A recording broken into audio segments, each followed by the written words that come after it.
So this is one of the series of videos on the new 2 and 3D model in OghmaNano. So this is going to be talking about a doped resistor made of gallium arsenide, and the purpose of this demonstration is effectively just as an educational tool. This is like quite a nice demonstration to sort of show in class and in example sheets and things like that. So if you click new simulation and you go to the gallium arsenide demos and you look at a doped wire, and what this is effectively is it's a block of gallium arsenide there, and I've doped it, so it's effectively doping from left side to the right side with acceptors. So that's all it is. If we look at it, it's actually a 2D simulation. So we've got a simulation in the y, it's a mesh points in the y direction and mesh points in the x direction. So that's y and that's x. And if you want to make it 3D, you could just turn on the Z dimensions like that, but we'll come back to that in a minute. So let's just run this simulation and see what happens. So let's just look at that output from the simulation just so you sort of understand what all these numbers are. So this is all some sort of startup blurb that you can effectively ignore. And then each line of this is the solver working. So it tells us that each step took between 6 and say 8 milliseconds, so that's quite quick. The top contact voltage, the bottom contact voltage, and you see we're holding the bottom contact voltage at 0 volts and increasing the voltage at the top contact, and the current is increasing more or less linearly with voltage. And you can also see, as another little test, is that the top contact current matches the bottom contact current. If they don't match, then either you're running in time domain or there's something strange happening, like it's not converging. If you look at the convergence of the solver, it's all sort of so this is the total error of all the equations it's solved after it's done all of its magic. And you see it's all in -10, -9. That's effectively no error in the equations, so they're all solved very well. If you start getting sort of -6, -5, -3, it's not looking so good, so you might want to come back and look at that. So let's look at the output. What do we get for a JV curve? Well, we effectively get a straight line as a JV curve. It looks a bit wobbly, like that, and I'm guessing that's because it's not sort of totally linear.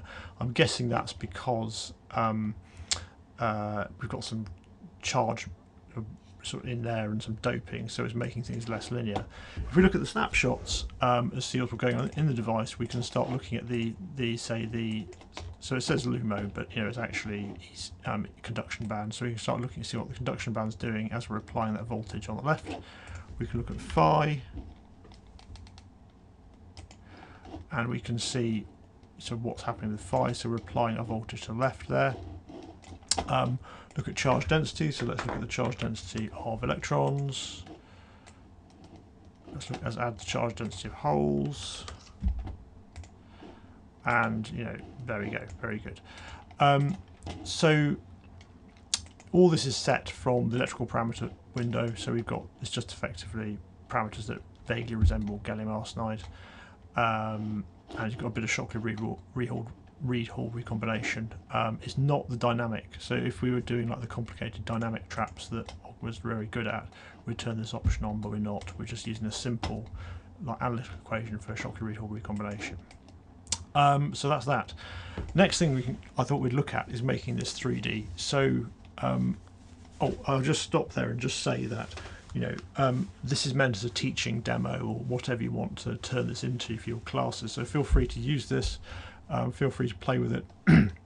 But now I'm going to try and sort of explore the 3D nature of this problem just for a bit of fun. So let's make this thing 3D. So let's turn on the Z direction, and we've got a choice of how many mesh points we have. Now I'm going to choose 5 mesh points in the Z and 5 mesh points in the X. Now thing about these 3D problems is as soon as you start increasing the number of mesh points, the problem starts getting very memory intensive. So like 5 by 5 by 5 is very, very easy to solve. 10 by 10 by 10 solvable on a little laptop like this as I'm running this on now. But once you start getting sort of 20 by 20 by 20, 30 by 30 by 30, the problem just sort of grows. And the problem is the mesh size, basically as your mesh increases by 1 point in each direction, the number of points you're solving increases by n cubed. So very quickly you can sort of swamp your computer's memory. So we've made this 3D by making this Z and all of a sudden you can see the contacts start looking quite weird. They look very, very thin, and the reason for this is because when it's in 2D, the model assumes, the contact covers the whole device, but it can't do that in 3D. So what we're going to do is find out the device size by looking at the dimension editor. We're going to edit the contact, and we're going to make it DZ width instead of 0, the width of the device. And the same is going to happen here. We're going to set this, let's edit that, edit, and we're going to set that to the width of the device.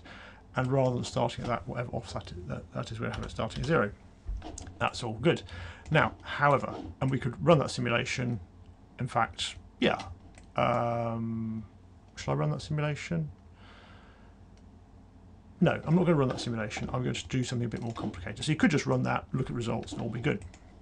But let's not. Let's do something more interesting. Let's change the width of this contact to 0.5, and let's change the width in the other direction to 0.5, and then for this other contact, let's do the same, and let's give it an offset like that. So now we've got offset contacts, which is quite cool. So we can run this again, and you see it's actually quite quick in solving, and that's because we're being quite careful with our mesh points. People often think that adding more mesh points makes something more accurate, but it doesn't actually do that, because the way the equations are set up, they're sort of analytically solving it between the mesh points, so you don't actually need that many mesh points for it to work. So let's look at the snapshots.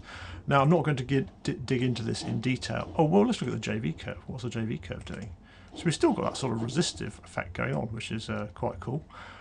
Presumably, I mean, it looks nominally close to what it was. I didn't look at the exact values previously. So here we are. Here's our snapshots. So let's pop that over there and pop that here. And in fact, I'll just make this bigger. So now let's plot something, pick something to plot. So let's look at the conduction band. So we can basically, well, let's look at phi. What's phi doing? Phi. Now, some of these graphs don't come off very well in these 3D plots. It is complicated to analyse stuff in 3D, so I recommend, rather than diving in with 3D stuff, you actually do like 1 and 2D, and then only run like the old special simulation 3D if you really, really need it. But we can step through in voltage and see what's happening to the potential in 3D as we apply that voltage curve. And we can sort of flip through a device like this. Oh, what's that doing? Is that doing anything? Yeah, we can basically flip through the, so this cuts through the device so vertically and along the other side, so we can sort of see, cut down and sort of see what's going on. Let's pick something else like QP3 or something like that, and sort of see what happens as the voltage changes. Is anything dramatic happen to that? No, let's look at QN3.